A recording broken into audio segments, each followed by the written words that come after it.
Ladies and gentlemen, we're live. We're back with another BuffEm updates. It's Big Dog Chico and my main man, Adam Mustard Tiger, right here, bringing it to you live and direct.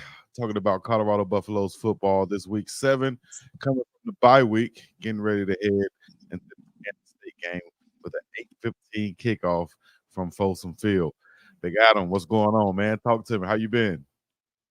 I've been good. It's been too long since we did one of these, so excited to Exactly. hop back and get another Buffum updates out there. Yeah, I think the bye week came at a good time. I was telling Brian Howell this earlier today. It's like, especially for the team, you don't just think about those 5 games that they've played. You got to think about the camp grind that they had before that. And so I think just the have a couple days off just for that mental recharge, I think is important. And it seems like this staff has had the right messages since they've come back. It was enjoy that win for a moment, but now it's time to get back to work.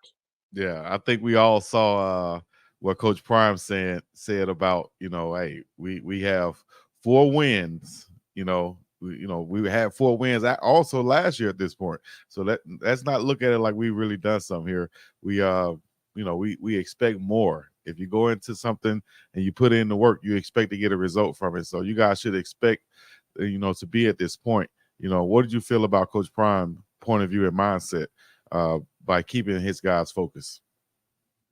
Yeah, I think the thing that helps too, I think, is that a lot of these guys on the team experienced last year and they don't want to repeat what that felt like, from the second half of that Stanford game on. And so it's not maybe the bulk of the team, but there's enough guys that were part of that. And they've done such a good job of kind of weeding out the me guys versus the guys that are in it for the right reasons. And you're never going to have a locker room that's perfect in that sense, but just everything we hear, the mental makeup of this team is a lot different this year than it was a year ago. And so I just don't anticipate them having this collapse to where, all of a sudden that becomes an issue. I just feel like this team is on a different wavelength than they were a year ago at this time. Yeah, and if we could talk about last week a little bit with the UCF win and them really coming together in all phases of the game to get that win. Yourself, I saw you had what's my main man name? How did I just forget his name right now? You do the podcast with him. William Gardner. William Yeah. Gardner. God, I'm sorry. Oh, my bad, William. I just looked. I don't know how it just slipped my mind. But you and William went over UCF and just kind of give us, your analysis from that game a little bit. It was pretty awesome because this is what you were waiting for with this Colorado team, right? Was that performance, and um, was just kind of waiting for it to happen, and for it to happen in a tough environment. Their plans got shaken up, and I don't know. I guess a lot of these guys on the football team are a lot more accustomed to the humidity than I am. I was sweating like crazy out there, but that was a tough environment. That was as hot a football environment. It was pretty hot at TCU for the first game in 2023. That was maybe right up there. I don't know. That humidity was on a different level. So for them to put that performance together in UCF's building, where for those folks down there, they had Fox Big Noon kickoff there. That was such a big Yeah. deal. Their campus was buzzing before the game, and uh, as I tweeted out, that I got to experience why they called it the bounce house. The press box was literally shaking. I had my binoculars up trying to check out some personnel stuff pregame, and I'm having a hard time being able to see because it's shaking so much. But I'll tell you what, that press box didn't shake beyond the first quarter. So they, Mhm. they did a good job of going in there and quieting the crowd. And you continue to be impressed with Robert Livingston's defense. And Deion Hayes goes down, and every team says it's next man up, but a lot of teams can't do next man up. Most Colorado teams in the last 20 years couldn't say genuinely we got a next man up, and Colorado does in a lot of spots, and we saw that on the edge in that game, and a lot of guys stepping up. It was crazy, just the number of players coming out of that game that you felt like you needed to give individual praise for because there were so many guys that stepped up to the plate. Yeah. And you were speaking of the defensive end, Tajay McCoy. I think he had a second and a half that game, stepping up big for the absence of Deion Hayes.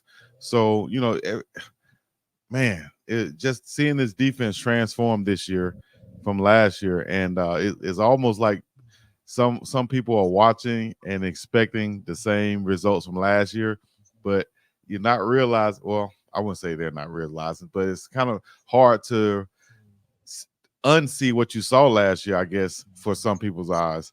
But realizing, or they should realize, that this is a new coaching staff and a new team. Coach Prime pointed out that the returners from last year were Shiloh, Cam, Bentley. And that's about it on the defense. Shane Cokes. Cokes, yep, four You know, guys, yep. and if you count Travis, you know what I mean? So it's a whole different defense, whole different offense, different coordinators. I think you should expect different results with the work that these guys are putting in and the experienced coaching staff that they have.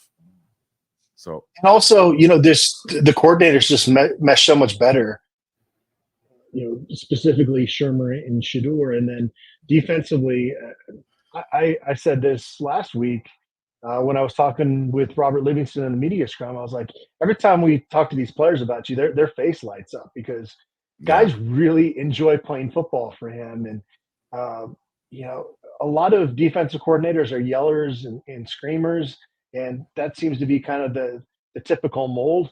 Robert Livingston kind of connects with these guys on a different level, and maybe that's what you need in 2024 to be able to get guys to run through the proverbial brick wall, right? It's right, them knowing that you care about them, and it's pretty clear that Robert Livingston, not just off the field with the relationships he's quickly built at Colorado, but also tailoring his defense to those guys and making it simple and allowing them to play fast. That I think is made for this really quick transition, and so right. it's not just the personnel that's different. You've got two coordinators that just are such a better fit for this program. Right. I like how you put that, and that's so true. And they knowing that, he's not going to put them in a position to fail. He's there for them. He's actually played the game, and he's coached at a high level that they aspire to be at. So I think that respect is there, knowing that, also his demeanor. I'll say this, just from meeting him and his family outside of the first game, it's just that magnetic type feel that he has is almost like, dang, man, you're pretty cool. Like Shiloh said, it doesn't take you very long to realize if a person is cool or not. And that's the vibe that I got from Coach Rob Livingston. But like I said, also I think it was his mom and his dad that was right there. Also, the same type of welcoming type vibe. Hello. I think they came over from South Carolina. So I think I felt that Southern hospitality in their welcoming spirit. So, just that connection that he has with the players, I think it actually shines through on the football field with him, and that scheme that he presents, putting them in the best places and position to be successful. I don't think it's a case where he's out there just trying to force his scheme on the team. He's fitting and understanding who we're playing next week. Okay, we're going to work like this. This is the best way we can do it. This is how we can stop them with the personnel that we have, and I think that's respected from the players also. So if we look forward, okay, go ahead. I'm sorry. I was just going to say, I think George Hilo is another name that quietly joined this coaching staff, and we've heard he's been Livingston's eyes up in the press box, and it sounds like he's done well with some of those second half adjustments. And Livingston called Kevin Mathis their red zone guru, and so he also connects well and works well with these other guys on the defensive staff, and can kind of hand down responsibilities and get that group all working together. So that part of it's been impressive too. But Hilo came on board late, midway through camp, and he's quietly, I think, had a pretty good impact on this program. Yes, he came over working with the linebackers, has a lengthy coaching history. I think it was last at Michigan also. But you pointed out something with him being in the box and being his eyes and his ears up there in the box and being able to communicate down on the field, down to the field with Coach Livingston, I think is key because you have to be able to have that direct communication and understand what each other, the language, the lingo, understand that this is passion, not me yelling, and not take things personal, and just to be able to have that, and it flows efficiently. I think that is a huge improvement for this team that people do not see very often, and I'm glad you pointed that out. So let's And see here. it's really hard to see what's going on when you're coaching from field level. Now they have the tablets I'm now. telling I you, think that helps a little bit, but you really got to have somebody you can trust up there if you're going to be a coordinator on the field, because yes. you're blocked out of so much stuff, and even so even on the field as a media person, if you're trying to watch the game from the field, it's still a whole different experience when you see, man, let me just go watch this game, as the highlights are shown on TV, or let me watch it from the press box. It's a whole different perspective and view that you have when you're on the field rather than up high. yeah, So no doubt. let's see here. Talk about some things. Ooh, bless y'all. Now Thank you.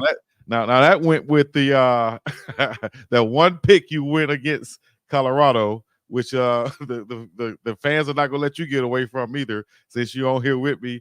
And we had Brian on here. Brian said the chat was brutal to him, but we got through it. The chat is not as brutal today as that's has been a week to simmer down and kind of go away. But not to rehash it, but I've already I I've can already tell eaten you. so much crow. I've already eaten so much crow uh, already. uh, I'm have you stuffed. gained some weight? Have you gained some weight?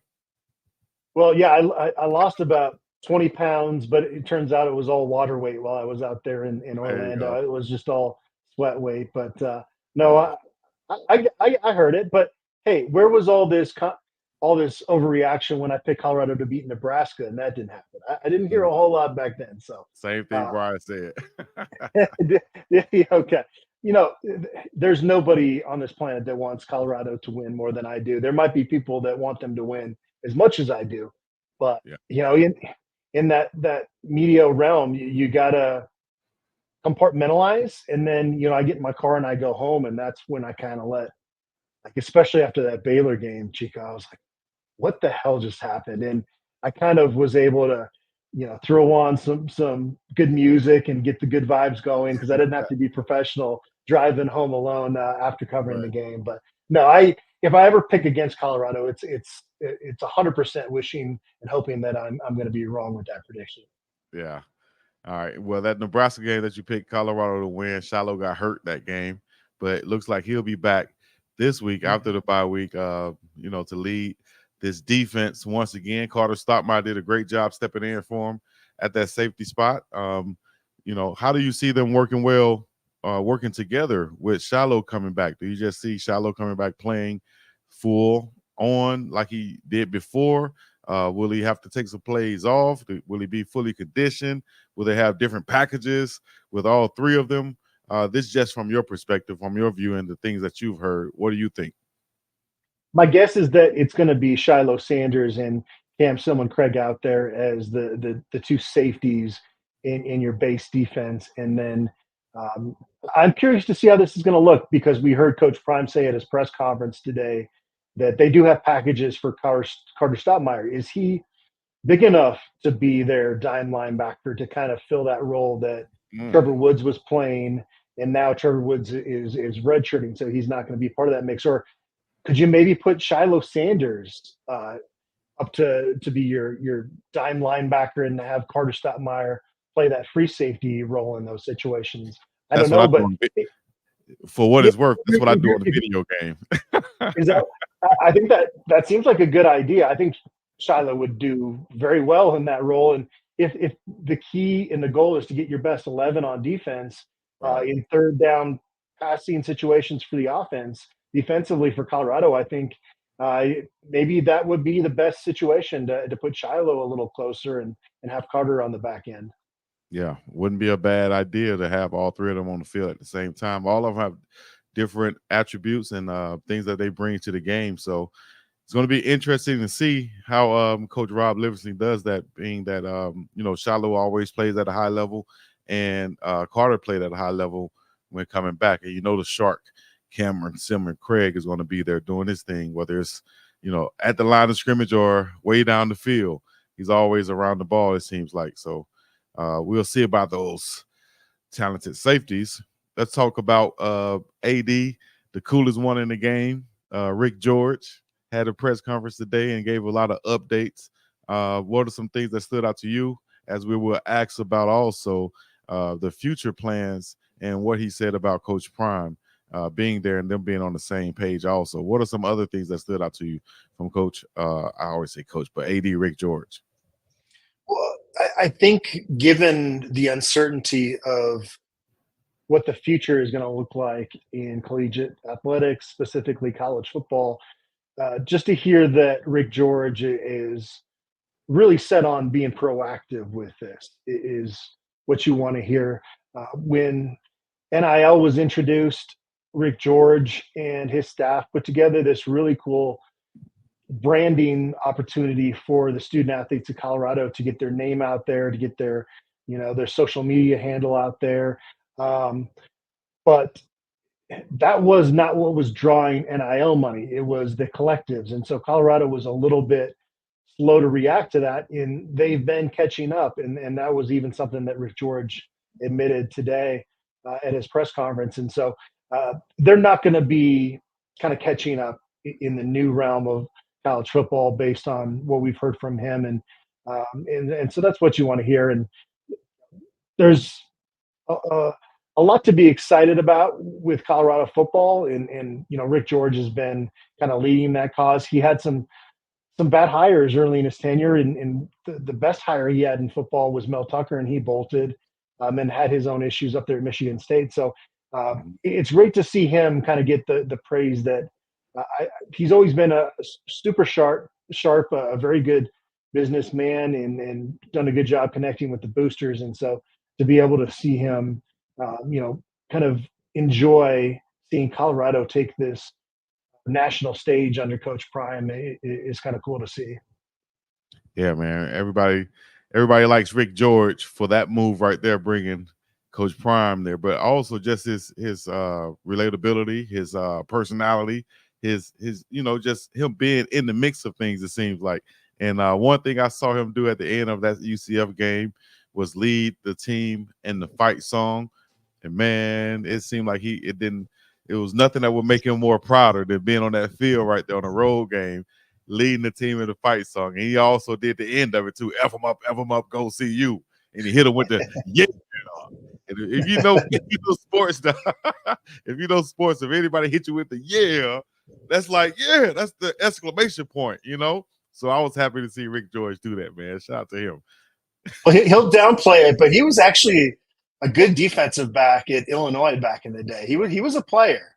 Yeah, I heard. And he was on Bill McCartney's staff at Colorado back in the 90s, and he was famous for he would call recruits on a cell phone back when nobody had cell phones, and it was this massive brick that they would have to carry down to the field, and he'd call recruits and say, "Guess where I'm calling you from?"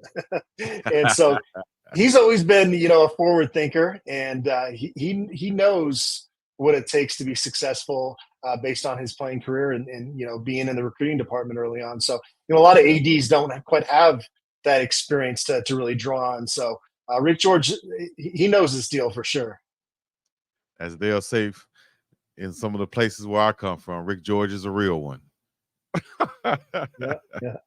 All right, hey man, the Buffaloes are 4.5 point underdogs against Kansas State. That's the game coming up this Saturday that we kind of preview, that we have to talk about now and give our preview to. I'll ask you, what do you think about that game with them being 4.5 point underdogs? But they have covered the spread in each of their last 3 games, of course. And if you guys want to read more about this, you guys can go and read it at buffstampede.com right now, buffstampede.com. Adam, tell us, what do you think and how do you think this outcome or this game will play out this Saturday? Well, if you're trying to get me to pick Kansas State to win so that we can get the chat fired up, it's not going to happen. Why? Oh man, I told Brian, I said, Brian, maybe you and Adam and everybody else should just go along with it and pick the opposite team this week. No, I swear. No, Man, I don't people are think going it'll to find happen. out where I live. It's going to be a whole thing if that happens. No, like here's the thing: is I needed to see what we saw in Orlando, and there's a bye week, and Kansas State has a bye week as well, and that's a good football team coming to Boulder. But I'm not going to pick against Colorado until they prove that I shouldn't. And I do think this is, if you look at the schedule, and especially when you look at the uncertainty of Utah with Cam Rising and that situation, I mean, this is about as tough as a game you have on the schedule left. When you really look at the fact that Avery Johnson, even though he's kind of been up and down this season, he's a dual threat quarterback. That's been one area maybe the defense has given up a little bit more than they would have liked to through 5 games this season. And so it's going to be a tough matchup. But if you stop that ground game, Kansas State doesn't have much else. They're not much of a threat through the air. If you can keep Avery Johnson contained, then I think I give the edge to Colorado, especially being at home in this game. But I expect this to be a nail biter. I think it's going to come down to the fourth quarter. Yeah, I think that's kind of like this. I don't want to say the scariest thing, but that's the main thing I think we really have to bottle up, because that could be the thing that can hurt you the most. I would say that is Avery Johnson sneaking out of the backfield, out of the quarterback pocket, and just slicing up and picking up 10, 12 yards here and there, 10, 12 yards, just to continue to move the chains. What I would say to combat that or go against that would be we need to create turnovers, which means take the ball out of his hands, rattle him, whether it's fumbles, interceptions, same thing we saw last game. And I think some of those mistakes came from the scheme that and I mean last game, the game that they lost versus BYU. And I think that came from the schemes that BYU presented them. Also the crowd noise there. So I think Folsom Field need to making the stands and the people in the stands, the fans need to make a concerted effort to be as loud and as crazy as possible Saturday to try to rattle Avery, because we've seen it happen at BYU.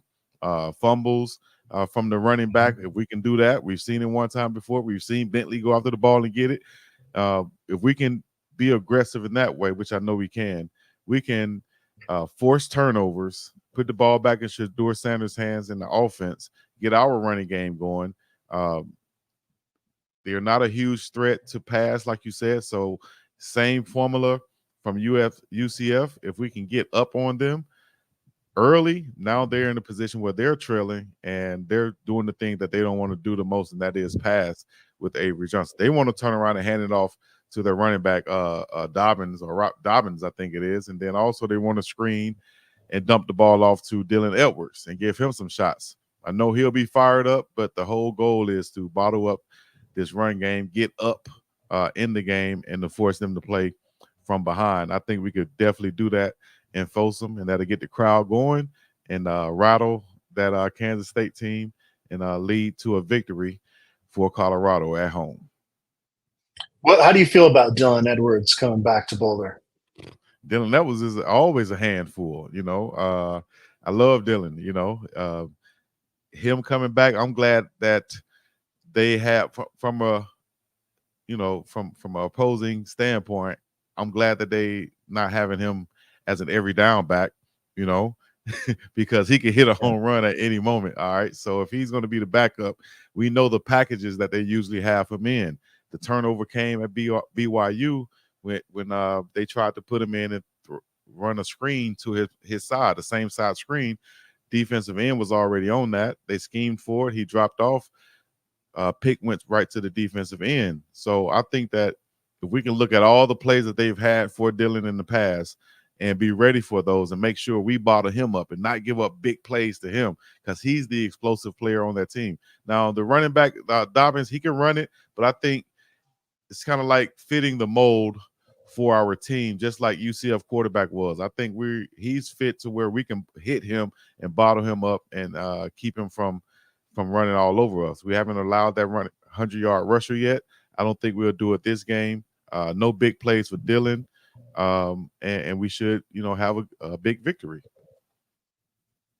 Yeah, that would be a statement victory for Colorado. And I mean, even if Kansas State wins on Saturday, it's a statement win for them. This is clearly two of the upper echelon teams. I feel like in the Big 12 this season, and I think whoever wins at Folsom Field on Saturday is going to have a strong case to make that they should be right up there. We'll see what Iowa State does this weekend, but right up there, amongst the leaders in this conference. Because Iowa State, surprising some people as 5-0. Same thing with BYU. Texas Tech 5-1, but still 3-0 in the conference. So I'm not buying Texas Tech yet. not buying Texas Tech yet. Okay.